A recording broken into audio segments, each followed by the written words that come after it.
Muy buenas noches. Buenas noches, señores académicos. Buenas noches, doctor Remberto Burgos, académico. Señores invitados, señores y señoras aquí presentes.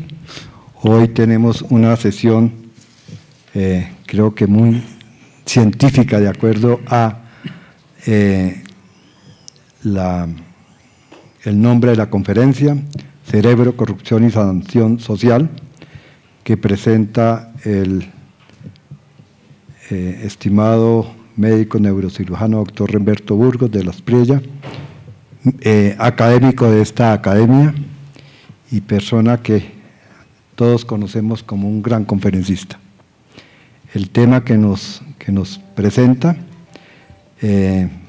muy seguramente tiene que ver con toda esa anatomía y fisiología y también con aquello que puede estar generando la corrupción y también la sanción social. Es un tema, verdad, que es muy llamativo y seguramente esa llamada, uno dice, hombre, ¿qué es lo que el doctor Remberto Burgos nos va a comentar acerca de su conocimiento sobre el cerebro y además también como ese comportamiento social, cuál es la corrupción que además en Colombia está bastante extendida? Señor secretario, después de esto quiero que el orden del día. Sesión académica, Auditorio César Augusto Pantoja, jueves 2 de noviembre de 2017, 6:30 p.m. Orden del día. Primero, saludo del presidente de la Corporación, académico doctor Herman Esguerra Villamizar. Segundo, presentación, Cerebro, Corrupción y Sanción Social, académico doctor Remberto Burgos de la Espriella. Tercero, comentario, académico doctor Álvaro Rodríguez Gama. Cuarto, comentario, doctor Gabriel Cifuentes Guidini, por invitación, secretario de Transparencia de la Presidencia de la República. Quinto, copa de vino. Está leído el orden del día, señor presidente. Gracias, señor secretario. Bien, entonces, doctor Remberto Burgos, le damos una pequeña reseña biográfica del doctor Remberto Burgos. El académico Remberto Burgos de la Espriella es médico graduado en la Facultad de Medicina de la Pontificia Universidad Javeriana en 1980, especialista en neurocirugía de la misma universidad en 1986, es Fellow de University of Western Canada 1985, Fellow de Microcirugía del Henry Ford Hospital 1986 y además especialista en Gobierno, Finanzas y Asuntos Públicos de la Universidad Externado de Colombia. Ha sido neurocirujano, jefe de neurocirugía del Hospital Universitario San Ignacio y jefe de neurocirugía de la Clínica Reina Sofía de la organización Sanitas. Tiene múltiples distinciones y ha sido ganador de varios concursos, ha sido presidente de la Asociación Colombiana de Neurocirugía, cuenta con múltiples publicaciones en neurocirugía, en gerencia de servicios de salud y en recursos humanos en salud. Es miembro activo de la Asociación Colombiana de Neurocirugía, miembro activo de la Federación Latinoamericana de Sociedades de Neurocirugía. Ingresó como miembro correspondiente a la Academia Nacional de Medicina el 20 de agosto de 2009 y desde ese momento nos acompaña en la academia. Está leído la hoja de vida del doctor Remberto Burgos de la Espriella, señor presidente. Gracias, señor secretario. Como ven, la hoja de vida o la pequeña resumen de la hoja de vida del doctor Remberto Burgos nos da un buen background para esperar una muy buena conferencia. Tengo el gusto de conocer al doctor Remberto Burgos cuando tanto él como yo hacíamos residencia, yo de medicina interna y él de neurocirugía, y a través de estos años nos hemos frecuentado y siempre he tenido una gran admiración por su capacidad, por su sentido de docencia. Estamos ante un gran profesor, estamos ante un gran profesional, estamos ante un excelente académico. Así, doctor Remberto Burgos, que tiene usted el podio para su conferencia. Buenas noches, miembros de Junta Directiva de la Academia Nacional de Medicina, doctor Esguerra, doctor Aguad, doctor Peñaranda. Gracias por aceptar esta presentación, distinguidos académicos, familia y amigos, gracias por escuchar esto que creo yo es el flagelo responsable de toda esta situación, no solamente en Colombia, sino de esta tragedia que América Latina está viviendo y el mundo entero. Debo agradecerle al profesor y académico doctor Rodríguez Gamba la amabilidad de comentar esta presentación. Me siento muy honrado por su participación y qué decir del doctor Cifuentes, secretario de Transparencia de Presidencia de la República, para que nos ilustre sobre los planes que tenemos para erradicar este virus que está acabando con la patria. Tengo hoy una profunda nostalgia. La nostalgia de no tener entre los asistentes una persona tan especial, tan propia de este recinto, que con su inteligencia, con su ejemplo y particularmente con su integridad, iluminó muchos de los debates durante varias décadas. Hablo de Juan Mendoza Vega. Yo la última vez que le vi fue en este recinto. Quería consultarle dos temas. Uno, la eutanasia en los pacientes en estado vegetativo, y el segundo, la eutanasia en los menores de edad.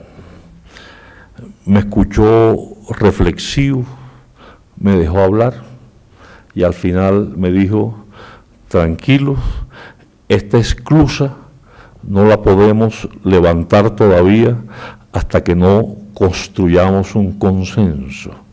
Y ese era Juan, un hombre de consenso. Tenemos que discutir este tema, tenemos que estudiar más este tema y con un comité de expertos vamos avanzando en este espinoso tema que tiene tantos contradictores. Me recomendó que fuese a la Fundación Pro Derecho a Morir Dignamente. Yo no la conocía. Él era su presidente, no solamente la de Colombia, sino mundial. Y allá estuve. Y cuando salí de la sede de la Fundación, salí con la profunda convicción que los médicos debemos socializar la labor que se hace desde allá. Las paradojas de la vida. ¿Quién iba a pensar que Juan Mendoza 3 semanas más tarde partiría? Pero está con nosotros. Cerebro, corrupción y sanción social. No existe conflicto de intereses de mi parte y vamos a desarrollar una sola pregunta. ¿Existe un cerebro corrupto? ¿Nacemos con un cerebro corrupto o se hace un cerebro corrupto? Vamos a utilizar 3 tópicos. En una forma general hablaremos de la anatomía de la corrupción. Plantearemos el problema desde 2 puntos de vista: su situación actual y el desarrollo del cerebro, y finalmente plantearemos algunas conclusiones. La anatomía. ¿Cómo es la anatomía de la corrupción? Estas son las estructuras que aparecen: la corteza prefrontal, y este es el lóbulo frontal. las animaciones no están corriendo.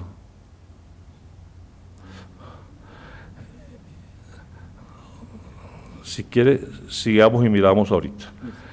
El lóbulo frontal es esta parte que ustedes ven acá, ya estuvo. Y antes se pensaba que el alma era el sitio que guardaba la personalidad del individuo. Y durante siglos caminamos con ese concepto. A mediados del siglo XIX estaban estos obreros construyendo una red de ferrocarril y el capataz era un hombre joven, sereno, tranquilo, jovial, muy decente. Y por un descuido, la pólvora estalló y el capataz tuvo un trauma. El periódico o los periódicos de la época registran el accidente como terrible, en donde un fragmento de hierro le entró por la órbita al paciente y salió a nivel de la región frontal. Los obreros auxiliaron, imagínense en esa época, lo llevan a un hotel, llaman al médico y aparece el médico que tiene dos preocupaciones. La primera, retirar la varilla de hierro que producía un trauma penetrante y controlar la hemorragia, y lo segundo, evitar la infección. Retiraron la varilla, hicieron el control del sangrado y a las 2 semanas el señor tenía todas sus capacidades absolutamente intactas. Caminaba, hablaba, se expresaba, pero notaron un terrible cambio en su personalidad. Y el hombre, que era el caballero jovial y elegante, se convirtió en un individuo irascible, temperamental, vulgar, agresivo, con una hipersexualidad incontrolable.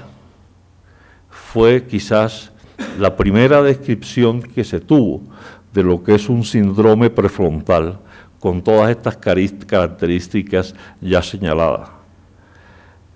Se perdió el equilibrio entre las funciones intelectuales y el control emocional. Es lo que se llama el síndrome prefrontal. Este hombre, por supuesto, perdió el trabajo, luego aparecía en los museos y se tomaba fotos con la varilla, luego fue hasta Chile, regresó y años más tarde falleció de convulsiones. Pero marcó quizás el descubrimiento de las actividades que tiene la corteza prefrontal en el comportamiento del individuo. Pero eso fue accidental. Los animales de experimentación le sirvieron a Fulton para entender el comportamiento de los macacos. Y en esa época, este americano viajó a Europa a un congreso de psiquiatría. En ese congreso de psiquiatría estaba este individuo, Egas Moniz, que era un hombre absolutamente sensacional. Incursionó, era neurólogo y psiquiatra, incursionó en política y terminó retándose a duelo con el presidente de la época. Frustrado y abandonado de la política, afortunadamente volvió a la neurología y hizo 2 aportes grandísimos. Uno, el descubrimiento de la arteriografía y el otro, las actividades del lóbulo frontal con relación al comportamiento de la personalidad. Egas Moniz tenía un problema articular y de gota terrible, no podía operar, y quien operaba era su socio, Almeida Lima, y por esta cirugía que desarrollaron para enfermedades psiquiátricas en los cuales seccionaban con un bisturí el lóbulo frontal, recibió el premio Nobel. Se hizo tan popular esta cirugía para los enfermos psiquiátricos que en Estados Unidos un neurocirujano apellido Wayne tuvo un leucomóvil en el cual en esa época donde no existía medicación psiquiátrica, recorría Estados Unidos de hospital en hospital para tratar los pacientes psiquiátricos. Tan popular fue su técnica que no se salvó nadie, ni siquiera la hermana del presidente Kennedy, que era una paciente psiquiátrica, pero con unos resultados desastrosos. Los resultados se presentaron en el Congreso americano a finales de los 50 y la técnica fue desplazada tanto por la morbilidad, por un lado, como también por los efectos secundarios. Pero esos fueron los dos hechos que marcaron el descubrimiento y la responsabilidad del lóbulo frontal. Uno, accidental, otro, deliberado.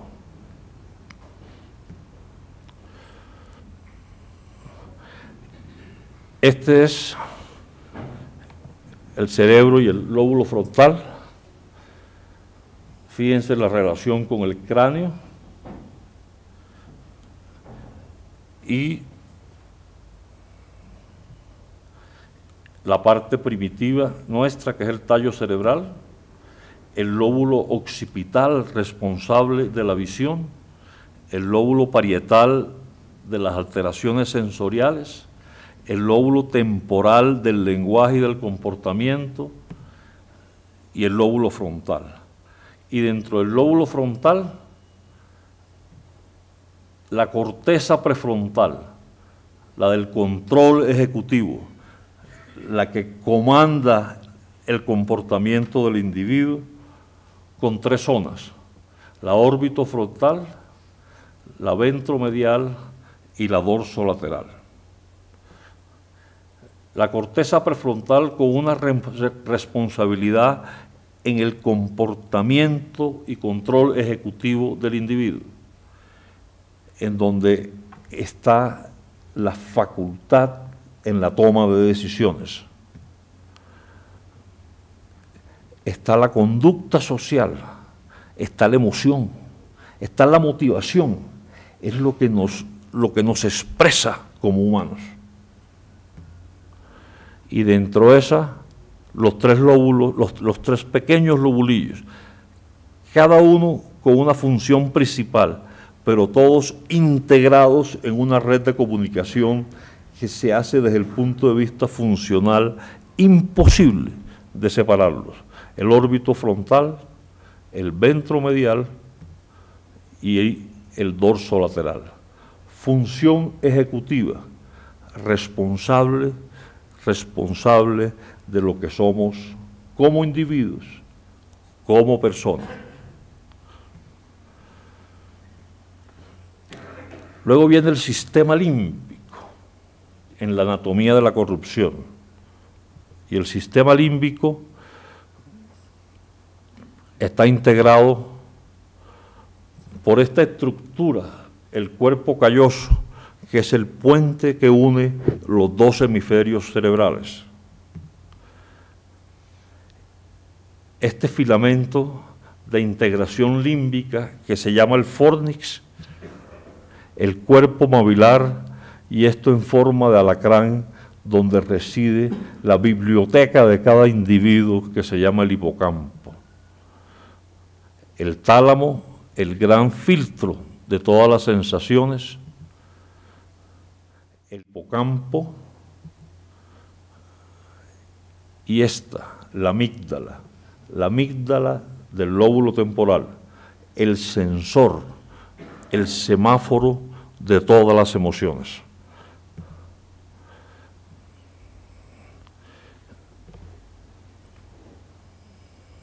Miren cómo se comporta el sistema límbico, la corteza, que es lo superficial, y en lo profundo del cerebro, las estructuras del sistema límbico. El lóbulo ventral ventromedial, y miren la relación que hay entre esto, que es la amígdala, y el cerebro, con un circuito absolutamente enriquecedor. Es una verdadera autopista de comunicación neuronal. Y estas son sus funciones. Todo lo que tiene que ver con la supervivencia, la emoción, la respuesta que hace el individuo. Y sobre todo en las tareas de educación con el aprendizaje emocional.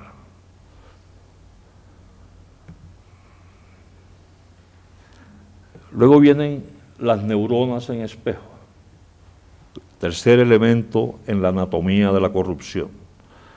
Las neuronas en espejo son absolutamente interesantes, descubiertas por este italiano Giacomo Rizzolatti, y se conocen como las células de la empatía, lo que le permite al individuo sentir lo que le pasa al otro.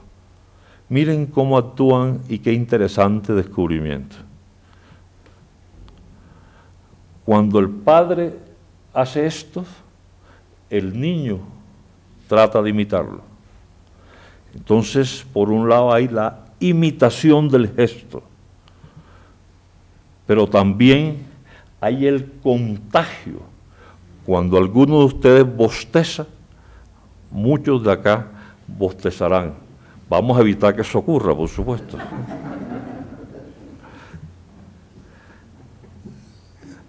Miren cómo funcionan las neuronas en espejo. Es quizás el descubrimiento más importante de las 2 últimas décadas. Veo al individuo y inmediatamente se disparan estas neuronas. Fíjense lo que pasa con esta niña, es la líder del grupo. Miren lo que hace y miren lo que hacen las que la están escuchando. Eso es algo inconsciente, automático. Miren en este video, y que le permite a quien está observando sentir lo que sentiría el afectado. Miren este ejemplo, por ejemplo, el gesto que hace. Esas son las neuronas en espejo.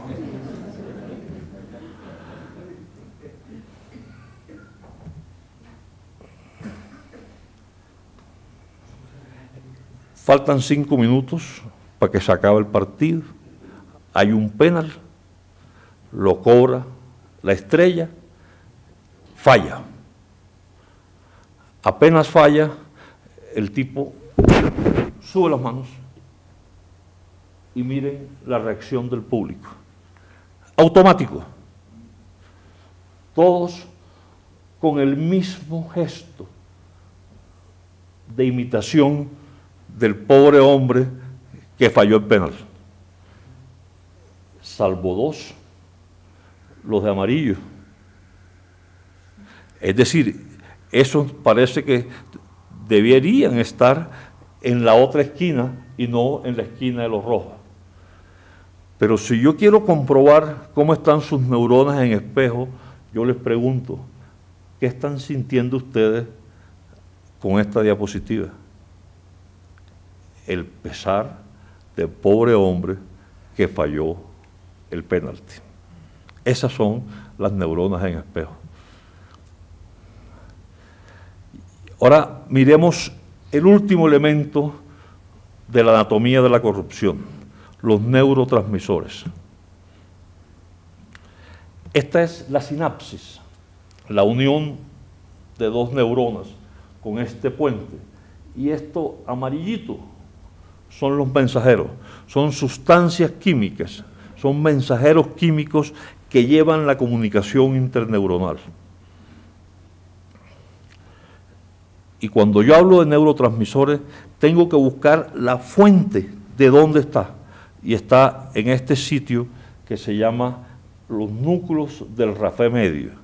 Y hay muchos transmisores, pero voy a señalar 3 y en particular uno. Norepinefrina, serotonina y dopamina. Cuando hay un estímulo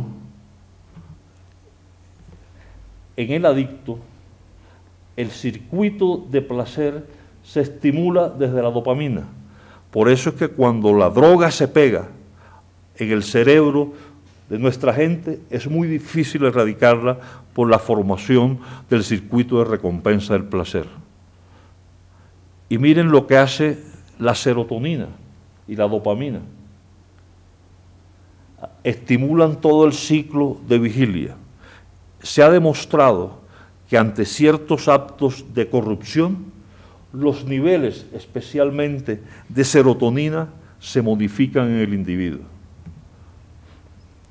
Y todo regulado por la unión que hay entre el hipotálamo, que es el centro vegetativo, la hipófisis y los núcleos del RAFE medio. Imagínense los neurotransmisores, pequeñas moléculas cargadas de energía, y que lleguen buscando dónde está la comunicación neuronal, dónde está, y llegan a la comunicación neuronal, se pegan y cambian los potenciales de acción y empieza la respuesta en masa. Eso es la función de los neurotransmisores, la comunicación de los estímulos que el cerebro recibe del individuo, bien sea visual, auditivo y físico. Este es el que me interesa, la serotonina. Regula mucho los estados de ánimo. Los encontramos en todas partes y sobre todo también hay drogas en los pacientes que están depresivos que yo dándole lo que aumente la serotonina puedo regular su estado de ánimo. No van a bostezar. Vamos a hacer un resumen de lo que hemos hablado con esta diapositiva. Entonces, la orquesta. Hay una persona que tiene la función de tener el control ejecutivo, la corteza prefrontal. Esa corteza prefrontal va dirigiendo a los músicos y cada músico tiene un instrumento que tocar. Pero hay un controlador de sonido, que es la amígdala. No toca tan alto, bájalo un poquito, vamos a mantener esto armónico. Y hay unos neurotransmisores con una célula en espejo que le dicen al individuo, repite esto, omite esto. Esta es lo que hemos hablado hasta este momento. El problema, voy a plantear el problema bajo 2 ópticas. Uno, ¿desde cuándo vienen los escándalos de corrupción? Y lo segundo es, ¿cómo es el desarrollo del cerebro que nos ha llevado durante siglos a que permanezcan los actos de corrupción?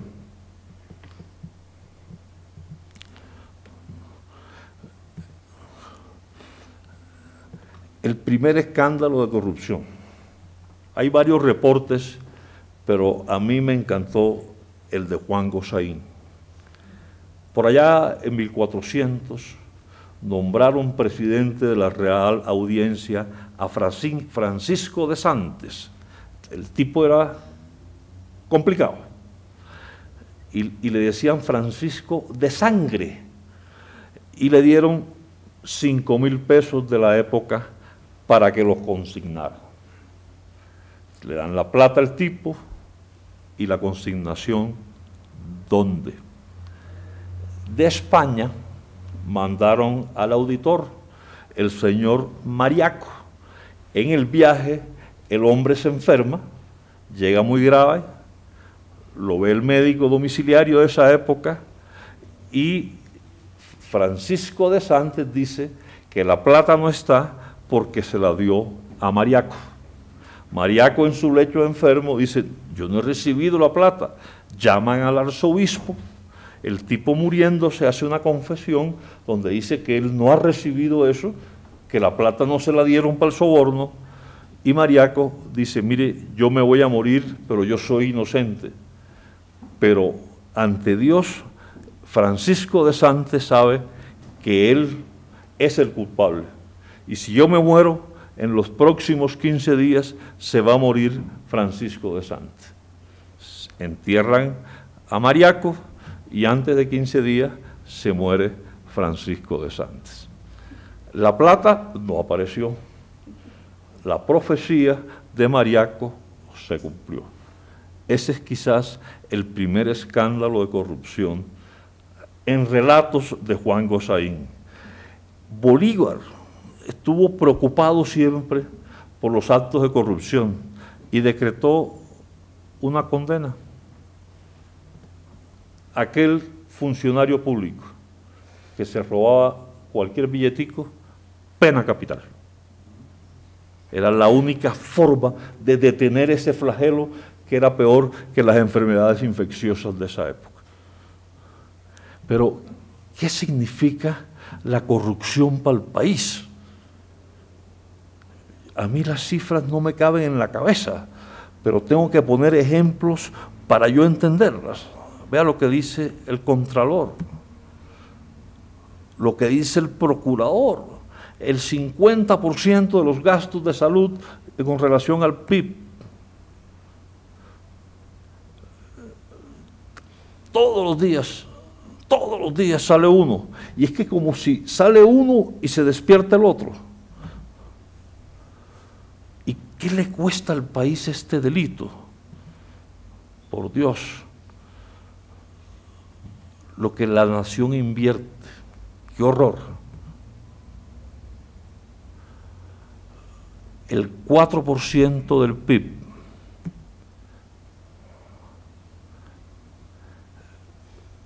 Lo de la reforma tributaria, 27 veces. La construcción del metro para omitir los trancones. Todas las vías que necesitamos para infraestructura. La deuda de la nación que nos están ahorcando con más impuestos. Y los temas sensibles para mí. Ahí mis neuronas de espejo son muy sensibles. La educación, por ejemplo. Miren lo que alcanzaría. Miren lo que podríamos formar. Lo que podríamos alimentar y evitar el desastre que son los cerebros desnutridos. ¿Cómo nivelaríamos y buscaríamos la equidad social? ¿Qué tal esto? La deuda de los hospitales por 7 años es definitivamente lo que acaba con nuestra economía y con nuestras inversiones. Les decía que el otro problema era cómo se piensa que se forma el cerebro. Ya hablamos de la anatomía, ahora ¿cómo se piensa? Esto solamente es una teoría de un neurocientífico, Paul MacLean. Y Paul MacLean dice lo siguiente, que dentro de nuestro cerebro hay 3 cerebros. El primer cerebro es un cerebro primitivo, el cerebro reptiliano, ese cerebro que las primeras criaturas mantuvieron la supervivencia. Y esta es la estructura básica, donde está la vida del individuo, donde están sus funciones vitales, donde está el control de corazón, donde está el control de la atención. Y estas son las estructuras que lo forman. Y miren cómo apareció esto. El cerebro reptiliano, en la medida que las especies se fueron evolucionando y desarrollando, se fue anchando. Y los primeros dinosaurios funcionaron siempre con el cerebro reptiliano, absolutamente primitivo y la esencia de la conservación de la especie y de la supervivencia. Luego los mamíferos desarrollaron el cerebro límbico, y ese cerebro límbico fue el responsable de las emociones. Los perros, por ejemplo, que disfrutan cuando viene el amo, o que se lamentan cuando los castigan. Y estos son los integrantes del sistema límbico, con todos los componentes, y resalto la amígdala en el eje del sistema límbico. Y luego, lo que nos caracteriza, o lo que nos debería caracterizar, el raciocinio, la reflexión, el análisis, las metas a largo plazo, la corteza.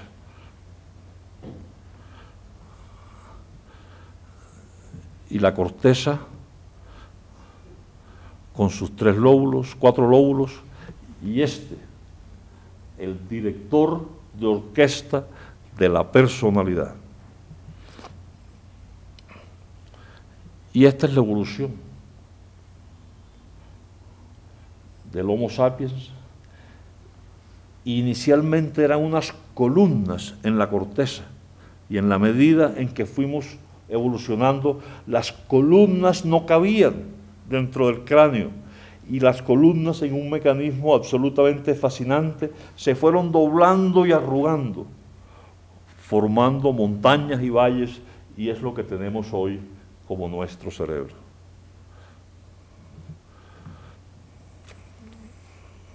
Miremos algunas reflexiones y conclusiones sobre esto.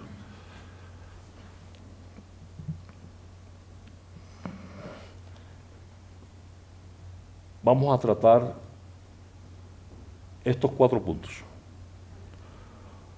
Primero, la adaptación a la deshonestidad. Y este es el artículo base. Este artículo fue publicado en esta revista. Este es el autor y dice lo siguiente: que los actos delictivos empiezan desde chiquito, y que con cada acto delictivo la amígdala, el sensor de la emoción, que va alertando al del control ejecutivo, se va apagando. Y llega un momento en que el control ejecutivo se queda sin el control de la emoción de la amígdala. Quien se roba una aguja va escalando hasta robarse los millones y los trillones, porque va desactivando la amígdala. ¿Cómo es este círculo vicioso? Entonces, llegan los estímulos, aquí está la amígdala, alerta, el centro ventromedial, ojo, no hagas esto, no te conviene, lo hizo, voy apagando la amígdala, hago otra cosa más grande por el círculo de recompensa, y la amígdala se apaga y el individuo ya no tiene escrúpulos, ya perdió los escrúpulos.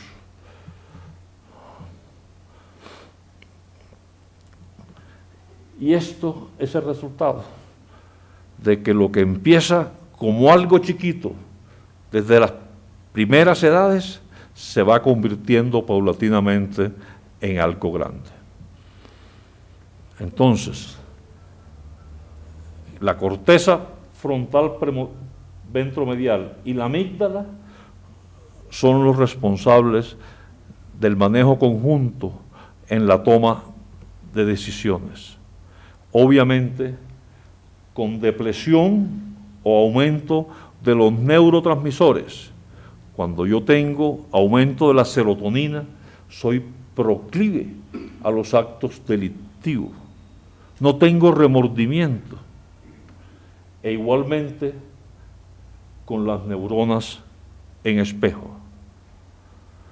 Yo trato de imitar el acto motor de quien yo estoy observando, pero yo también le coloco la emoción a lo que estoy viendo. Ejemplo típico. Pedro, muchacho joven, recomendado del senador tal, lo mandan, lo nombran en la Secretaría de Salud de Córdoba, responsable de las enfermedades huérfanas. Y sale en la prensa que el senador fue absuelto de la responsabilidad de los delitos fiscales. Y ve al senador que llega en su carro, con escoltas, una casa que no cabe en la manzana, y no ha pasado nada. Y no pasa nada. Y la impunidad es la responsable de que ese muchacho firme el decreto del cartel de la hemofilia. Son las neuronas espejos imitando lo que ve en su jefe, que no le pasa nada. Ese es el peligro de la impunidad.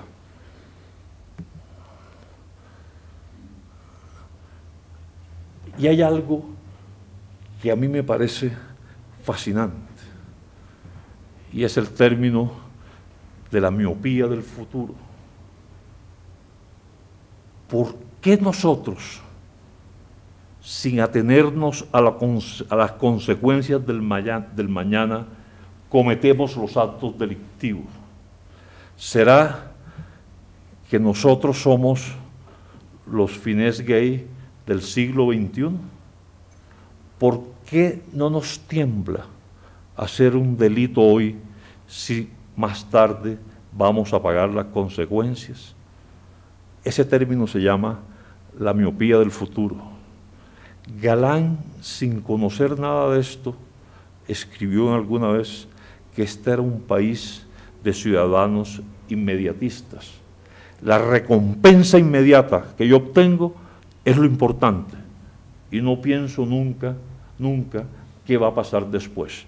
¿Dónde están los controles de nuestro lóbulo frontal? Esto, la recompensa inmediata, no importa que pase más tarde. No importa que las consecuencias de la conducta se vengan 10 o 20 años después. Lo que me satisface a mí es la inmediatez, es lo que recibo con el acto ilícito.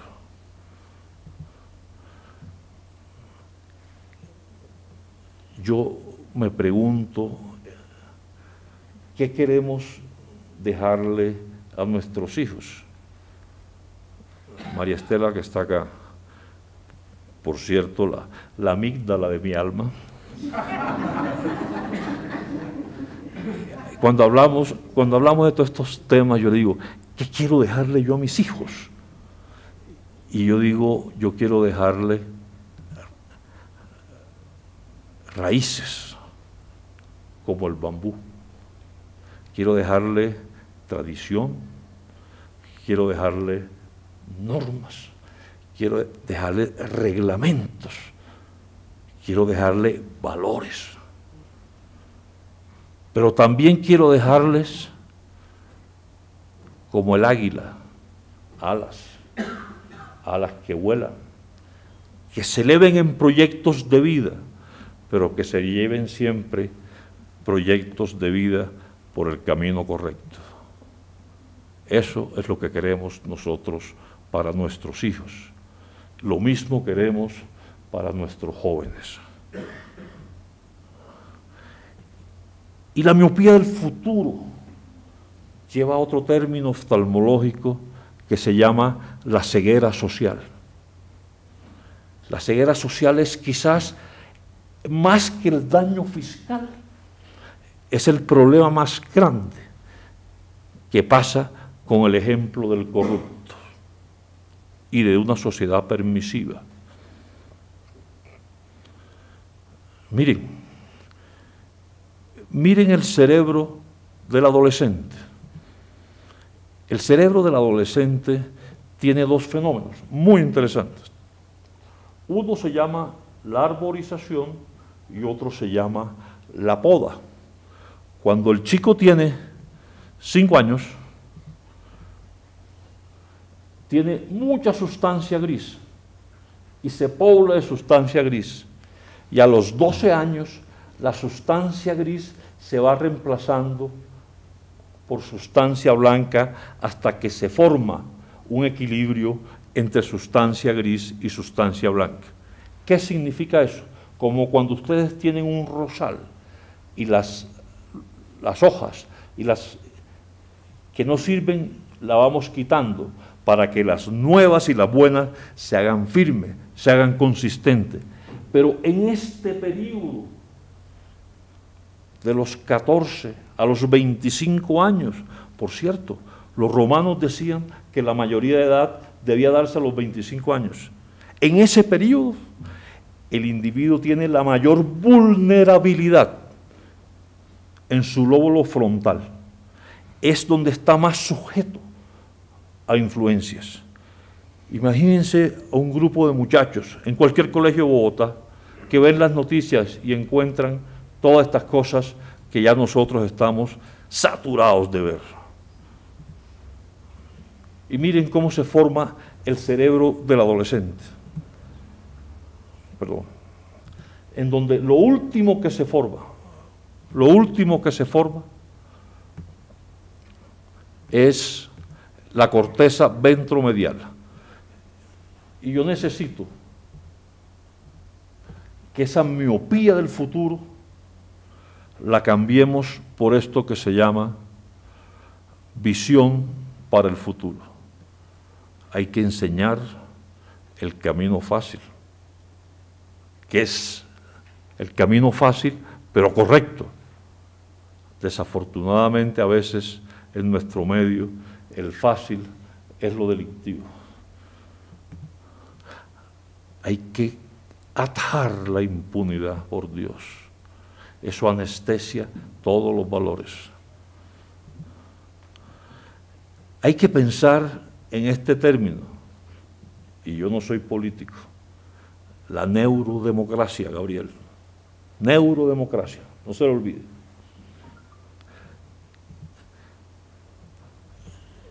Yo sueño algún día en que nosotros podamos construir círculos virtuosos partiendo de las neurociencias.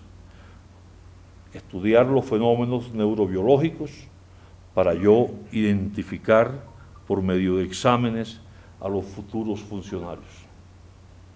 Para ser concejal hay unos requisitos.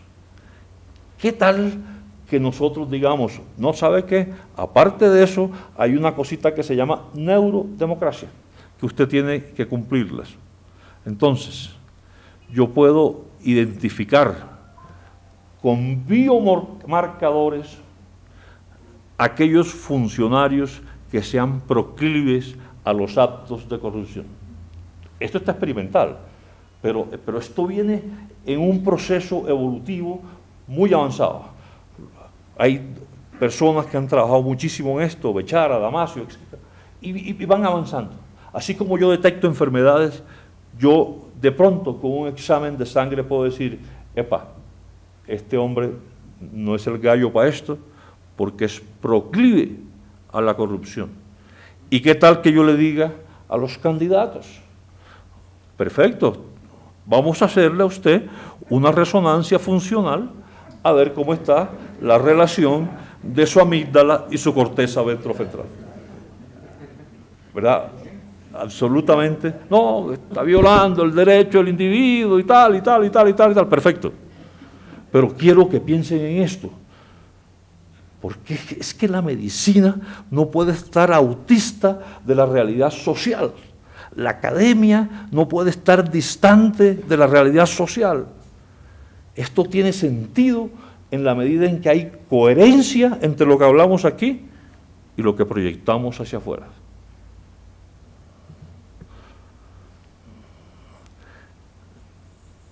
Y es esto.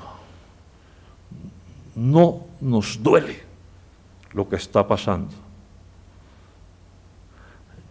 Y esto, que es el mejor elemento, está anestesiado, la sanción social. Por supuesto que hay que premiar al funcionario público, por supuesto que sí, que se comporta idóneo, que es garantía de principios, pero hay que sancionar con el debido proceso a quien no hace las cosas bien.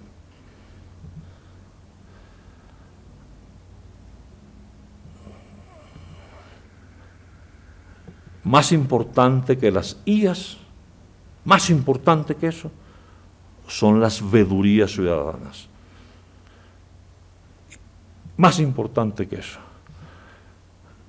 ¿Y cómo construimos esa visión para el futuro? Estimulando estas dos estructuras. ¿Y cómo las estimulamos? La familia, eje de una sociedad. La educación. A mí no me interesa tantos PhD ni máster, no, a mí me interesa gente correcta, gente que cumpla su responsabilidad. Y yo tengo que estimular esa amígdala, y estimulo esa amígdala cuando yo enseño valores. Pero es que los valores yo no los enseño en un aula. Los valores yo los enseño con el ejemplo. Y cuando yo hablo de ejemplo, yo necesito referentes, necesito íconos, necesito personas que su comportamiento sea la guía y sea la ruta. Y cuando yo pienso en eso, qué mejor referente que esta persona, el hombre integral, ni una tacha, todos los honores, pero el más importante de todo, que sus discípulos lo recordamos como el gran maestro. Muchas gracias.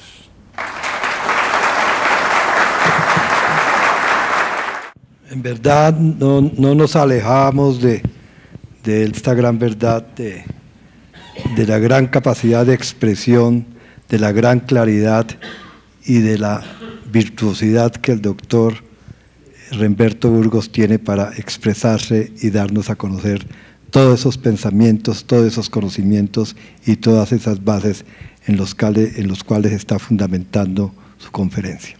Doctor Remberto Burgos, en verdad que esta conferencia fue grabada y qué bonito que las personas que estén interesadas en volverla a oír nos llamen aquí a la academia y podamos reproducirla. Doctor Remberto Burgos, muchas gracias. Bueno, ahora venimos con el doctor Rodríguez Gama. El doctor Rodríguez Gama también es un excelente académico, y entonces él ya no nos habla de la estructura y toda una serie de conexiones que el doctor Remberto Burgos nos hizo mención, sino ahora de algo que en un momento mencionó del alma, del comportamiento, de toda esa psicopatología seguramente que está implicada en los delictuosos.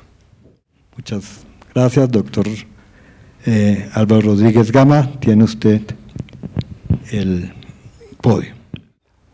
Buenas noches, señor presidente de la Academia, muchas gracias por sus palabras, señores miembros de la Junta Directiva, señores académicos, invitados especiales, señoras y señores. Agradezco el privilegio de poder comentar este trabajo excelente que nos ha presentado el doctor Remberto Burgos. Para mí es un privilegio, pero realmente ha sido para todos los que estamos aquí haber podido escuchar semejante fastuosa conferencia con esa capacidad didáctica, con esa extraordinaria habilidad de comunicación, con esa riqueza de ideas, con ese verdadero ejemplo que es lo que nos está dando el doctor Remberto Burgos. El maestro es un personaje dentro de la medicina, es un ejemplo, es un paradigma, es uno de los académicos más sobresalientes de esta importantísima institución. Repaso algunos de sus elementos formativos, porque de allí surgió, en un proceso exitoso, este personaje que hoy hemos tenido esta alegría, este orgullo de escuchar. Toda su formación que ustedes pueden ver, lo muestra como una persona inteligente, consagrada, de progreso, exitosa, que ha tomado muy en serio su actividad profesional y su especialización, y que ha recibido múltiples distinciones, las que ustedes pueden observar acá, y que además es autor de numerosas publicaciones, más de 50, 60 de ellas, que realmente enriquecen la bibliografía médica nacional y que nos muestran cómo una persona puede sobresalir en tantos campos a la vez.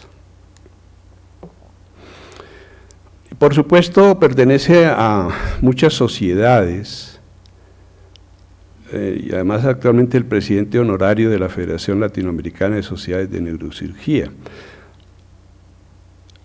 Desde que ingresó a esta academia el 20 de agosto de 2009 a la fecha, todas sus intervenciones son de este nivel que hemos podido observar hoy. Siempre que él viene aquí va a hablar, pues no nos podemos perder semejante espectáculo de la academia, de los valores más nobles de la inteligencia y del compromiso médico. Cuando ingresó aquí, presentó un trabajo sobre aneurisma de la arteria cerebral media, cuando fue promovido a miembro de número, en la categoría en la cual lleva 2 años. Y yo recomiendo a todos, esto está publicado en la página web de la academia, que revisen todo este tipo de presentaciones, son extraordinariamente enriquecedoras. Quiero hablar brevemente de las neurociencias para recordar elementos básicos sobre el eje de esta área científica que está tomando tanta trascendencia y que es una de las de mayor prestigio y donde más recursos se está invirtiendo en la ciencia médica. Digamos simplemente que el cerebro es la porción más compleja de toda la naturaleza, de todo lo que se conoce hoy en día.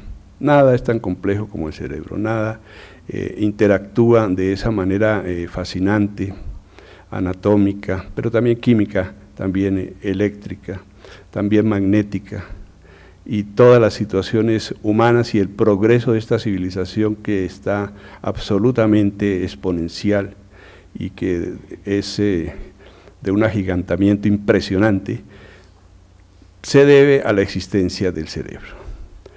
Y hoy en día es una de las áreas donde convergen la mayor parte de las especialidades de la medicina, pero también de las ciencias sociales. Las neurociencias están siendo pues el eje de la comprensión del progreso del mundo y también del deseo que hoy plantea el maestro sobre la importancia de poder actuar de manera positiva para tratar de disminuir los problemas y para que el cerebro sea fuente de creación y no de destrucción. Muy brevemente me refiero, desde el punto de vista psiquiátrico, a los antecedentes de los corruptos. Se observa que muchos vienen de familias disfuncionales y desintegradas y en las cuales hay miembros con conductas antisociales. También existe la historia de traumas infantiles de diversas índoles, una educación permisiva. De eso solo quiero mencionar un aspecto, y es el de los padres colombianos. Es que en un día como hoy nacen alrededor de 1.653 colombianos e infortunadamente 550 de los que han nacido, están naciendo y terminarán de nacer de aquí a las 12 de la noche, la tercera parte de ellos carecen, ya hoy, el día en que nacen, carecen de padre responsable. Para mí ese siempre ha sido uno de los puntos críticos y explicativos de la situación tan difícil y de tanta violencia en nuestro país, pues si no hay modelos de identificación, si no hay educación familiar, si en esos primeros años de la vida tan sensibles que nos ha dicho el doctor Remberto, no está el ejemplo, no está la educación. Y también, por supuesto, lo que sabemos todos los colombianos, este ambiente cultural negativo que tiene agobiado a todos. Desde el punto de vista de qué hay en la mente del corrupto, pues lo que hay es una serie de actitudes y una serie de comportamientos y una serie de estrategias que son bastante complejas y son muy difíciles para el resto del grupo al cual pertenecen sus congéneres. Porque es que además, lo vemos continuamente, son personas que tienen una facilidad de sugestionar y como de engañar a los demás y como tratar de servir de referente y de dejar a las personas cautivas con una serie de ideas y de promesas. También en la mente del corrupto se ve que claramente no es que esté delirando, no es que sean personas con una psicosis, son personas que tienen pues una serie de comportamientos en los cuales hay cálculo y hay meditación y hay trama y hay organización de lo que se va a hacer. Además con una increíble ausencia de nerviosismo frente a las situaciones humanas que a todos nos impactan, pero para el corrupto pareciera ser que no son causantes de preocupación. Una informalidad que los hace como muy sencillos, como humildes, como atractivos, son supremamente falsos y tienen una insinceridad que les caracteriza y que todos les hemos escuchado en discursos pletóricos de promesas y de cosas por ese estilo. Es muy importante, además, lo que se ha encontrado es esa gran incapacidad para experimentar remordimiento o vergüenza. Cada vez que uno comete algo inadecuado, negativo, pues uno tiene que reconocerlo y tiene que entenderlo y tiene que superarlo y tiene que asumir consecuencias de lo que ha hecho de manera inapropiada. Pero esto no ocurre en el corrupto. Vemos la conducta antisocial, no interesa el daño que se le cause a la sociedad. Vemos esa falta de juicio para entender, para aprender, para saber que las cosas se pueden corregir y que no todo tiene que ser permanentemente malo. Muy característico del egocentrismo patológico, primero yo, segundo yo, tercero yo, todo para mí. ¿Qué me interesa si yo cojo esto, si alguien sale perjudicado? No importa. Y también hay una gran pobreza en las relaciones afectivas, no establecen casi relaciones afectivas, son supremamente superficiales. Incluso a veces parece hasta casi risible ver cómo llegado el momento en que son cogidos infragantis, ni los corruptos, ni siquiera grupos de delincuentes donde hay cierto nivel de lealtad, no, el corrupto no. Yo acuso al que sea, al que me ayudó, al que no, así funciona la justicia aprovecha esto para todo esto que llaman los principios de oportunidad. La tendencia pues a la mentira, la mitomanía, el engaño, la promesa, la falsedad, les voy a dar, les voy a propiciar, síganme, yo soy capaz de conseguir para todos, pero pues todo eso termina como conocemos. Tienen conductas muy desagradables porque como en ese egocentrismo resultan supremamente agresivos y descontrolados. Curiosamente, con mucha frecuencia amenazan con suicidarse, pero es una forma de manejar, de manipular, de engañar, de hacerle creer a los demás que están en riesgo, pero eso no es así. Por supuesto, la vida sexual resulta impersonal, frívola, poco estable, incluso más con el sentido pues de sentirse realizados, sentirse importantes, sentirse admirados y para tener a la otra persona sojuzgada. Son muy frecuentes el exhibicionismo y también una serie de, como conocemos, de gastos desenfrenados. Se trata de exhibir, se trata de tener muchas cosas. Y finalmente no tienen un plan de vida como lo tienen todos los seres humanos, de lo que se pretende hacer en el futuro, de lo que se aspira, de las ambiciones normales que tienen todos los seres humanos, de a dónde se quiere llegar. Este es pues el panorama de la mente del corrupto y de otros delincuentes. Bueno, pues uno de ellos dice lo siguiente. Dijo así: la corrupción es inherente a la naturaleza humana. No sé si lo distinguen. Es un distinguidísimo filósofo, digamos, Manuel Nulle, que tiene la idea de que la corrupción es inevitable y necesaria. Los medios de comunicación, en la medida en que exaltan esto, y pues también, claro, todo lo demás, la justicia, que cuando no opera, hoy se revelaba que apenas el 1% de los corruptos son sancionados, y eso lo dicen las grandes autoridades judiciales y de gobierno de Colombia, el 1%, y cuando uno va a ver también cuál es esa sanción, por ejemplo, muchos terminan en esa figura que conocemos que se llama, no es exactamente casa por cárcel, es mansión en vez de cárcel, que eso es otra cosa, pero en eso están los disque sancionados. Ahorita precisamente los Nulle. Termino mencionando una encuesta que ustedes debieran haber leído, que se realizó recientemente en México. Se le preguntó a ciudadanos corrientes en la calle: ustedes identifican a estas dos personas.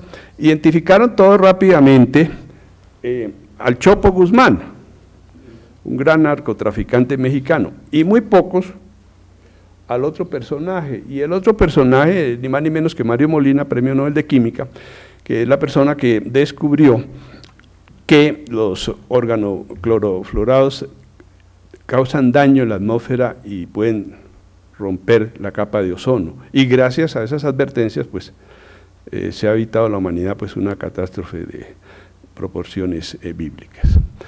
Bien, entonces para mí ha sido un honor comentar al maestro. Espero, pero no funcionaron las neuronas en espejo, no alcancé a recibir tanta emanación positiva, y le vuelvo a felicitar. Muchas gracias por la atención. Gracias, doctor Álvaro Rodríguez. Excelente su comentario, y vemos cómo empalma con la excelencia de la conferencia del doctor Burgos. Ahora tenemos al doctor Gabriel Cifuentes Guidini. Muy bienvenido a esta academia. Y somos, nos ha informado que viene de la Departamento Nacional de Planeación, que viene de la Presidencia de la República, y con relación a la transparencia. Ojalá también nos dé una muy buena impresión acerca de todos sus conocimientos y acerca de sus reflexiones y acerca de sus pensamientos, y que sea este mensaje que nos trae, ojalá pudiera decir qué está pensando la Presidencia de la República, y también que lleve usted a las esferas políticas cómo nosotros los médicos, cómo nosotros personas tan virtuosas como el doctor Remberto Burgos y el doctor Álvaro Rodríguez Gama estamos pensando y estamos queriendo y estamos reformulando nuestro comportamiento social acerca de la gran corrupción que nos está invadiendo, y cómo necesariamente ha faltado mucha comunicación entre la ciencia, el conocimiento y aquello que es la política, que es el manejo de las cosas. Y ojalá que haya una muy buena transmisión de esta excelente conferencia. Muy bienvenido, doctor. Bueno, antes que nada, muchas gracias, doctor Burgos, por la invitación. Creo que ese aplauso generoso da cuenta del talante de la presentación, fue contundente. Cuando usted me extendió la invitación, yo me puse un poco nervioso. Pues dije, un abogado, el secretario de Transparencia, que a lo mejor tiene muchas cosas para decir, pero en un evento en la Academia Nacional de Medicina, y me puse a leer y me puse a buscar cómo poder asociar los temas de corrupción con los temas del cerebro humano, y creo que ya después de su conferencia y de las reflexiones que hacía el doctor Álvaro, pues ya encuentro muchos más motivos para confirmar la idea que efectivamente tiene que dejar de existir el autismo entre la política pública y la medicina, y que a lo mejor en función pública sí deberían estar pensando en hacer esos escáneres que usted mostraba para identificar qué gallos están listos para esa pelea, y a lo mejor el representante Barguil nos podría ayudar aquí con un proyecto de ley en ese sentido. Yo creo que en estos momentos y con este enrarecimiento de la situación política que se vive, tengo probablemente el cargo menos deseado en el gobierno. Sin embargo, he asumido ese cargo con la convicción de que verdaderamente las cosas pueden cambiar, que las políticas bien implementadas y los marcos normativos bien implementados pueden dar unos buenos resultados. Creo también que, así como usted señalaba, doctor Burgos, que hace más de 400 años este Desantes comenzó a implementar las primeras prácticas de corrupción, Colombia no ha vivido, así como no hemos vivido un día de paz en nuestra historia, tampoco hemos vivido un día sin corrupción.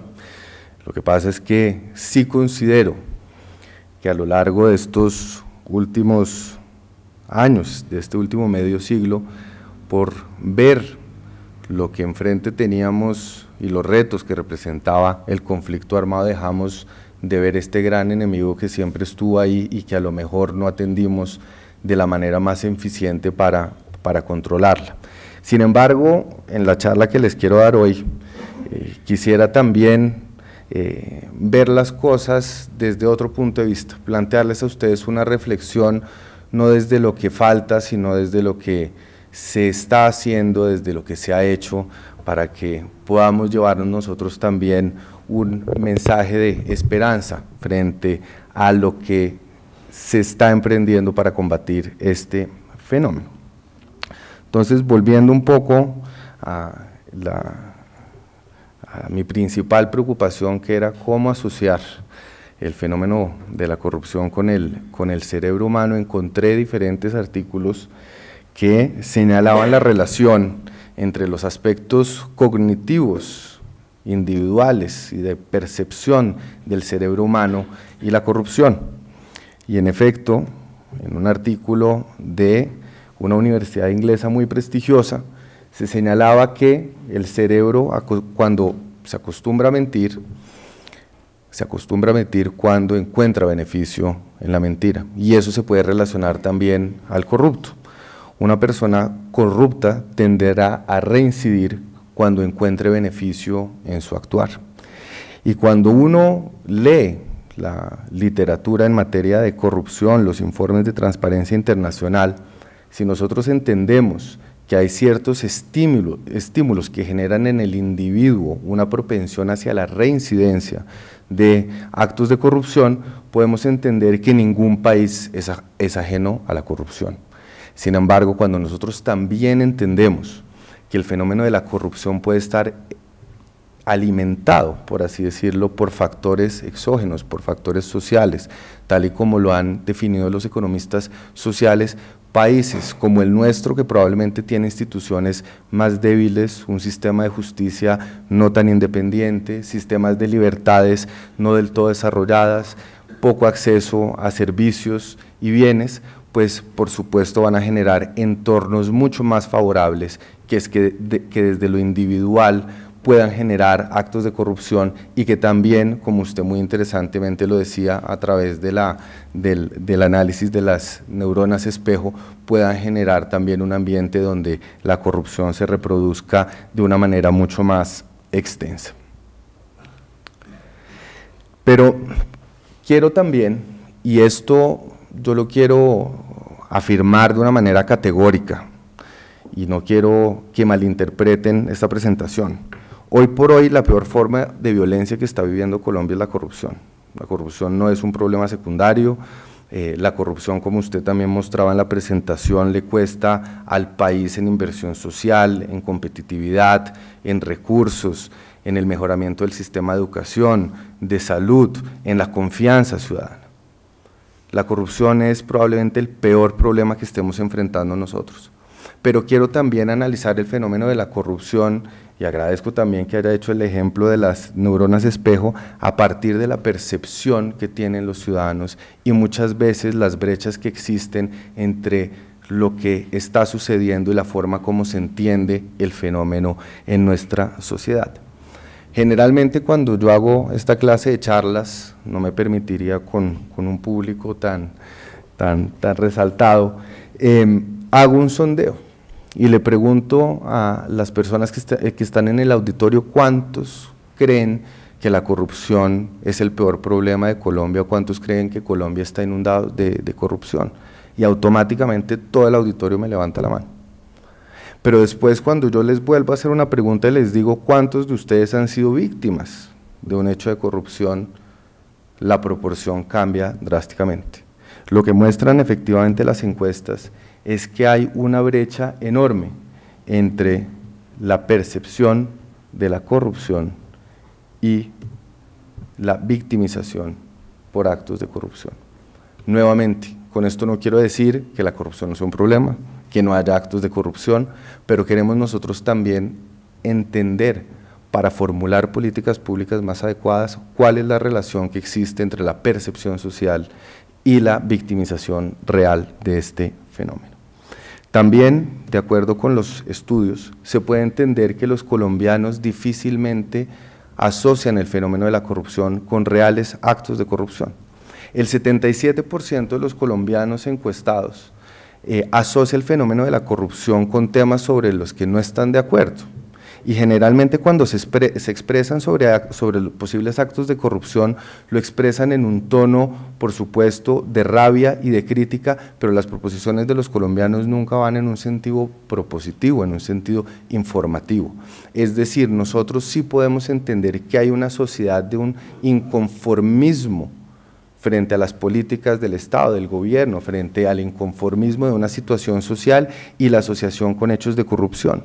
Y lo que más llama la atención, y podemos o no estar de acuerdo con la coyuntura actual que está viviendo el país con el proceso de paz, y es que cuando se le pregunta a los colombianos con qué actos asocian más fenómenos de corrupción, los asocian con los fenómenos de la paz, y vemos que queda muy rezagado el fenómeno, por ejemplo, de la salud, donde históricamente ha habido unos huecos enormes y hechos de corrupción que han desagrado a las arcas del Estado.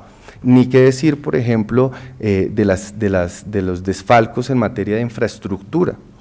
Sin embargo, los colombianos relacionan más los hechos de corrupción con el proceso de paz que hasta ahora se está comenzando a implementar y que los recursos que se han invertido aún no han sido objeto de investigaciones y de indagatorias. Con esto, nuevamente les quiero decir, existe una relación entre la percepción de la corrupción y la forma como los ciudadanos se ven reflejados en la sociedad, a lo mejor también por el efecto de las neuronas espejo, que no solo ayudan a reproducir actos de corrupción, sino que también pueden ayudar a reproducir esa percepción de corrupción. Ahora, nuevamente, yo les estaba diciendo que probablemente como secretario de Transparencia me tengo que enfrentar todos los días a diferentes situaciones que nos harían pensar que verdaderamente no hay ninguna esperanza para este país, pero he asumido este compromiso creyendo que en lo que va corrido de los últimos años, y no quiero hablar simplemente de este gobierno, lo que ha venido trascendiendo desde los últimos años es un empeño constante por implementar un marco normativo y de políticas que efectivamente conduzcan a resolver sistémicamente los problemas que genera la corrupción. Para esto entonces yo quiero hacer un paréntesis y explicarle cómo el Gobierno Nacional tiene una alta consejería, una secretaría que es la Secretaría de Transparencia, donde como ustedes bien pueden ver, no solo tenemos una función reactiva, el problema de la corrupción se combate de una forma integral, el problema de la corrupción se resuelve a partir de la prevención, de las veedurías ciudadanas, de acogerse a estándares internacionales, del fortalecimiento del control social, de trabajar también de la mano con la empresa privada, porque no nos olvidemos que uno de los actores más importantes en estos escándalos de corrupción son justamente las empresas. Para que haya alguien que reciba, siempre tiene que haber alguien que dé, y es ese círculo vicioso el que nosotros tenemos que romper. Entonces, con lo que yo les quiero mostrar acá es simplemente que las políticas que adelanta el gobierno, y esto no es una secretaría que haya sido creada recientemente, es un concepto al interior del gobierno, tiene que ver justamente con el desarrollo de una política integral que vaya desde la prevención, la ética, los valores, hasta efectivamente la denuncia y el seguimiento de casos específicos. Yo creo y quiero dejar un mensaje en estos breves minutos de los cuales tengo a disposición todavía, que hay ciertos avances que se pueden mostrar. No con esto quiero señalar que no haya todavía un largo camino por recorrer y que el problema todavía esté muy lejos de ser resuelto. La corrupción, y asociando el tema de la corrupción con el tema de la percepción, se comporta como una curva de Gauss. Yo no soy economista, soy abogado, me cuesta mucho entender los números, ustedes que son una comunidad científica a lo mejor lo entiendan mucho más. Pero si uno cruza la percepción de la corrupción con la eficiencia en la lucha contra la corrupción, en los momentos en los cuales un país comienza a luchar de manera más efectiva contra la corrupción, la percepción inmediatamente aumenta. Si esa lucha sigue y persiste y seguimos siendo eficientes en la lucha contra la corrupción, nuevamente la percepción se va a regularizar. Y esto no es algo que nos inventamos aquí en Colombia siguiendo nuestro síndrome de Adán. Estos son estudios que se han hecho en diferentes partes del mundo y creo que Colombia hoy, así como está siendo víctima de la corrupción, también está siendo víctima de esa alta percepción que se tiene sobre el problema. No porque no exista nuevamente, sino porque también hay factores que contribuyen a que se reproduzca ese pesimismo sobre el problema. Y yo quiero entrar a explicarles cómo nosotros, a través de las cifras, a través de los insumos que tenemos para la toma de decisiones de política pública, podemos un poco explicar esta relación. En un estudio recientemente realizado entre la Secretaría de Transparencia y la Universidad de los Andes, se estableció que las contralorías departamentales que mostraban mayores niveles de eficiencia en cuanto a la imposición de sanciones efectivas, tenían un índice de percepción de corrupción en promedio 16.8 veces superior a las contralorías departamentales, donde la eficiencia en la imposición de multas era mucho menor. Es decir, existe una relación directa, de acuerdo con este estudio de la Universidad de los Andes, entre la efectividad en la lucha en las regiones contra la corrupción y la percepción de corrupción en esas mismas regiones. Igualmente, si bien nosotros ahorita tenemos un sentimiento de impunidad y justamente hoy por hoy nosotros podemos afirmar que los niveles de impunidad en Colombia están sobre el 98% y eso es una realidad que hay que seguir, digamos, combatiendo. Lo que nosotros sí podemos ver es que en la última década ha habido un aumento de más del 109% de las sanciones penales contra los corruptos. Y 109% no solo en contra del pequeño, sino también hoy tenemos tras las rejas, y esto no es un buen síntoma por supuesto, pero hoy tenemos tras las rejas, y nunca se hubiera pensado, un expresidente de una Corte Suprema, imputados cargos a otros 3 expresidentes de Corte Suprema, senadores, ministros, es decir, aquí verdaderamente se ha hecho un esfuerzo y ha habido una implementación de un marco regulatorio que ha permitido el fortalecimiento de las entidades de control para poder seguir avanzando en esta lucha. Asimismo, de acuerdo con los datos reportados por la misma Contraloría, hoy, frente a la imposición de sanciones, estamos salvando más de un 83% de los recursos que se salvaban antes de las reformas normativas que se han dado durante la última década. Es decir, hoy las Contralorías son mucho más eficientes en la recuperación de los activos sobre los cuales se imponen multas por hechos de corrupción. De igual manera, hemos tenido un elevado aumento y un aumento constante en los indicadores históricos de rendición de cuentas, es decir, ese ejercicio que todas las entidades públicas deben hacer a los ciudadanos para señalarles cómo se están invirtiendo los recursos, cuáles son las políticas que se están implementando y abrir los canales de comunicación necesarios para que los ciudadanos se apropien de lo público y sepan qué están haciendo las entidades.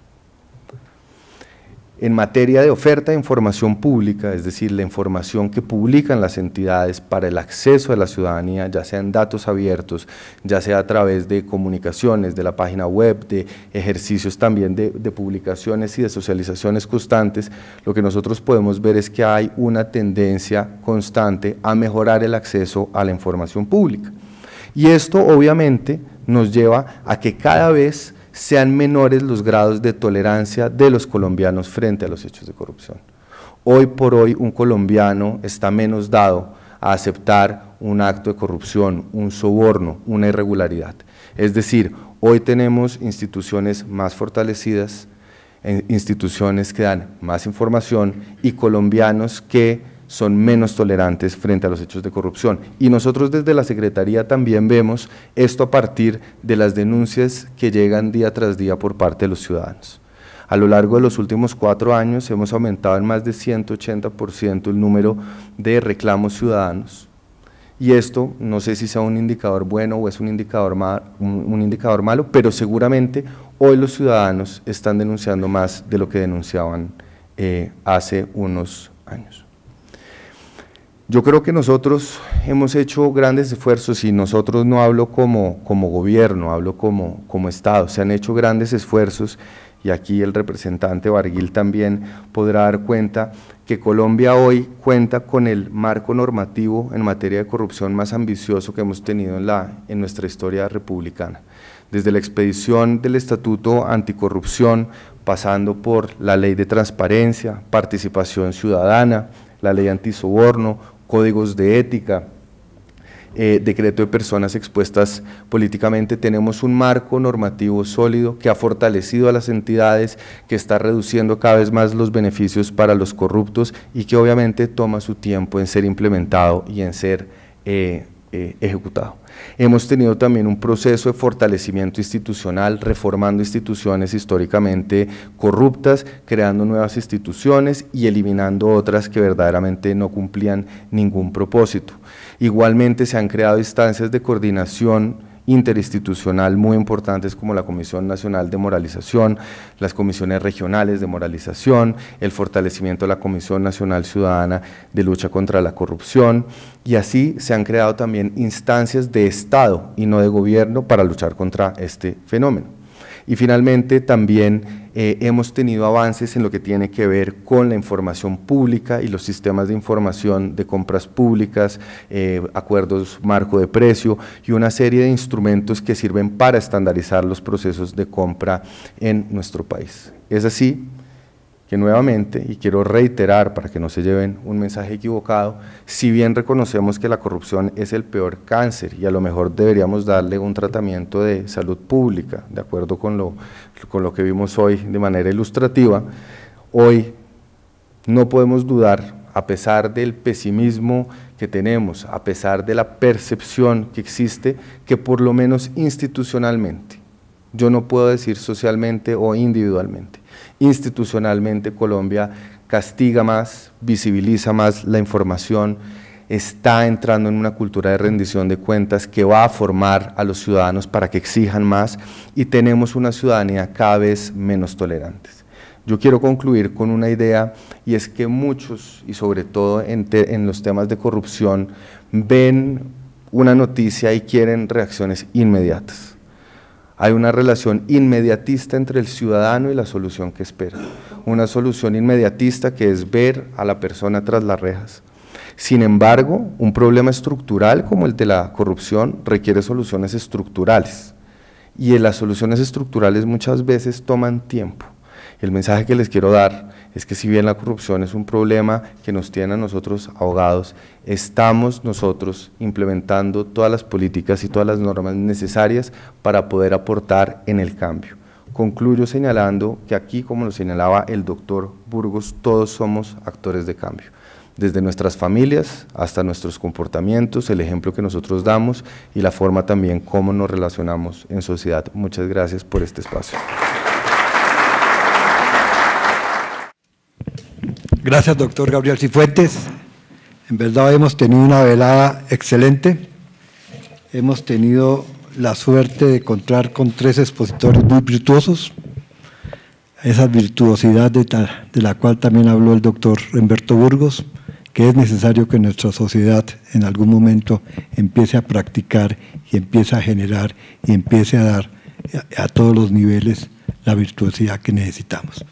Muy bien su mensaje, doctor Cifuentes, acerca de qué está haciendo el Estado, cuáles son los miramientos que hace el Estado con respecto a esta corrupción que nos ataca.